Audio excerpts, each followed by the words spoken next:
And we have said it that tomorrow will not belong to us. They have been cheated for too long. So my name is Omoyele Sowore. I'm the publisher of Sahara Reporters, and recently a presidential candidate of the African Action Congress. So I ran in this last election. Okay, so on the scale of 1 to 10, how would you rate press freedom in Nigeria? And if you have any negative thinking about it, what are the ways, what solutions will you discuss?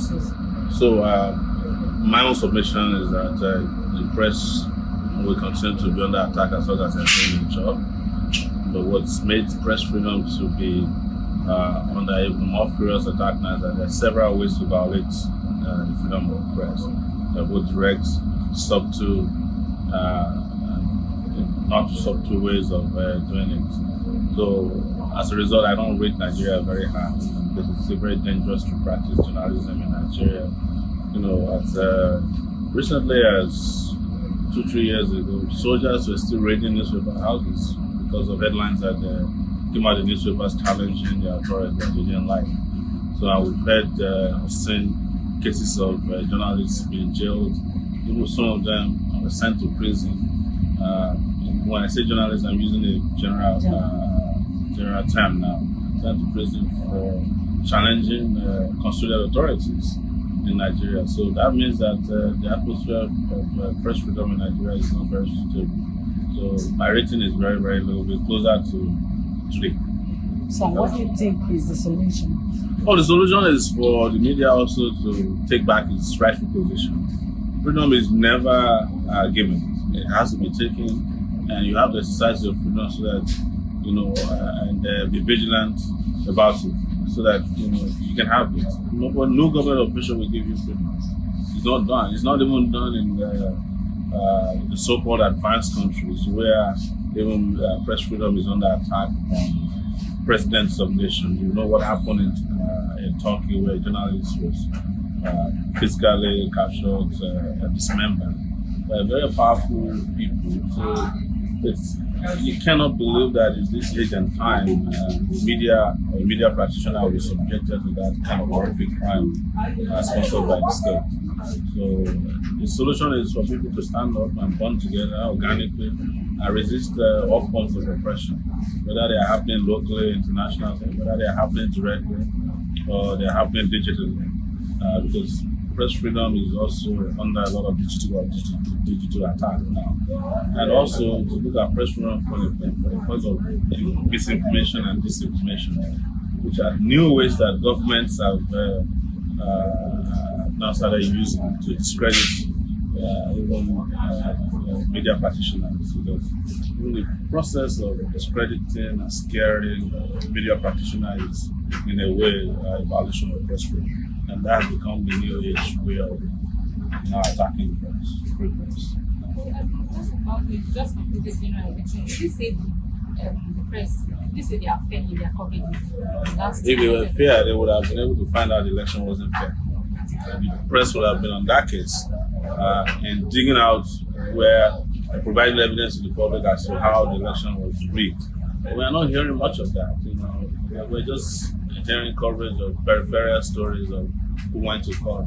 But it's disappointing in the midst of this whole very, very disappointing election, that the most prominent stories after the election was the citizenship of one of the candidates, whether it's a Nigerian or a Cameroonian.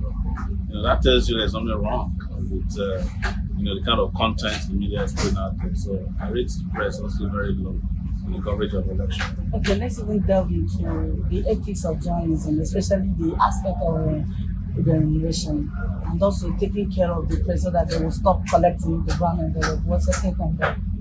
I don't think taking care of the press will make them stop collecting brown envelope.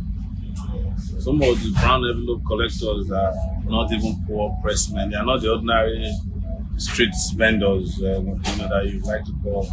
You know, they are the big editors. They are sitting back, and making phone calls and getting alerts, from politicians.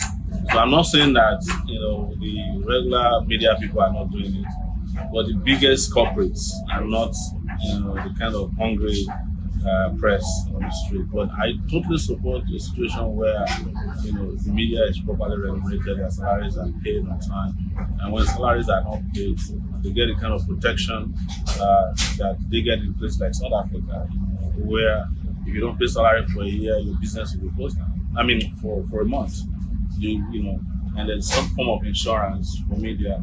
In South Africa, I think if you're a foreigner, you come to South Africa to set up a business, you have to deposit in advance about 6 months salary, so that if you go down, they can keep paying them until they have another job. But most importantly, the society is in need of social security in a way that, when people don't have jobs, you can provide them unemployment benefits until they find another job. So beyond just employers paying their staff, we need a government that is alive and responsive to citizens to the extent that it doesn't matter where you work. When you lose your job, you can get support until you find another job. Yeah.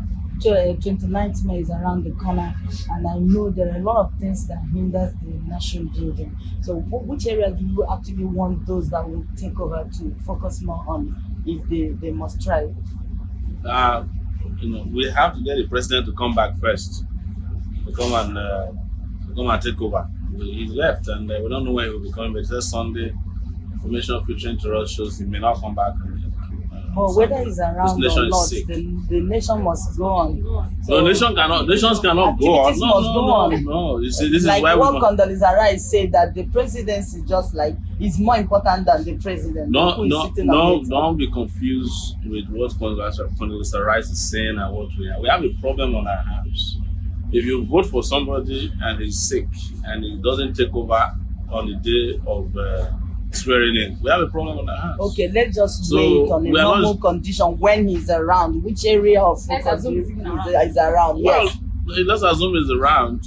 I've said it to Nigerians that the current position of things in the country, whichever way you look at it, is not going to be able to sustain this country and these people for a long time. So people should be preparing for alternatives. I've been an advocate of, having a revolution in this country. Position, like what? And alternative, like I wanted to give. I just gave you my alternative. People should prepare for a revolution. This country is not going to work the way it is right now. It is not working, and it will not work. The current operators of the system have no capacity to run a country as big as this. They have no capacity to be fair and just. They have no capacity to secure the nation. When you talk about security, it's not just physical security. Finding a job is job security. Have been able to get proper treatment when you go to the hospital is some form of health and social security. Getting paid after you work is some form of security too. So, and in the absence of all of this working together, nobody is safe in this country. And that's why I don't want to keep deceiving people by saying that, maybe these people will change their minds or they change their ways of doing things and you should expect something to change. It's not possible. This is the way they've been behaving since we know them, and some of them have been around for close to 60 years, and they are not going to change until we change things. Look, they just did it in Algeria, they just did it in Sudan, and it happened in Ethiopia, some form of revolution. And I know when you say revolution, people are like scared. We don't want bloodshed. But bloodshed is happening every day in Zamfara. People are getting kidnapped in every nook and cranny. They are kidnapping for any amount of money. They will kidnap these days for recharge cards in Nigeria. So don't seriously. I don't want to be part of people who are telling you something different from what I believe. What I believe is that until we stand up in this country, you, me, young people, old people, and say enough is enough, this country will continue to be in a state of arrested development, Okay, finally on my own angle, there's what is it, Mrs. Montura? What's her name? Okay, that even we don't really know why President travels, and we don't know what he goes out for. I know. So people are craving for information. I know. And with the influence of social media these days, how can we actually cover fake news and the rest? It's not fake news. What is fake news is that the president tells us that he has gone on a private visit when he went on a public visit, and he has gone to take care of his health. There's nothing private in a visit. If you took with you your bodyguards, you took the presidential jet with you, you are going to be getting paid, you have assistants with you. It's different if you just say, look, I'm handing over, I'm disappearing, I'm traveling only with my wife and children, then that's a private visit. But when you are traveling with the retinue of your bodyguards, supporters, the state is paying for you to stay there. You are not. It's not a private visit. Don't say you don't know. What has happened is that the press has not challenged the president enough to say, wait a minute, sir, until we know what is wrong with you, we are not having any other conversation. Okay, and we have a right to know what is wrong. He must disclose publicly. Every day, not every day, but once a year, the US president goes for medical checkup. Before they leave the doctor's office, he's already in the public domain. What is wrong with us? Why can't our president tell us? And we are the ones paying for the treatment. We have a right to know whether it's jeji or he has headache or ear infection or something has failed inside of him. There's nothing wrong with that. They should always feed the public so that we have a right to know, because we are the ones responsible for the upkeep of the president and his family members and members of his cabal that are not disclosing information to us. We have a duty to know, but we will not get any of these answers except we stand up and say enough is enough. This nonsense must stop in Nigeria. There's no need pampering, and when the president comes by, maybe he'll tell us, and then somebody will go and put a signboard on the way to the airport, welcome Mr. President. All that rubbish must stop. And Nigerians must look at other places and around the world where people are rejecting rubbish, and reject the rubbish that's going on here. This is not sustainable. And I'm telling you, it cannot continue like this. This is not sustainable. Thank you. Thank you so much. God bless. Thank you.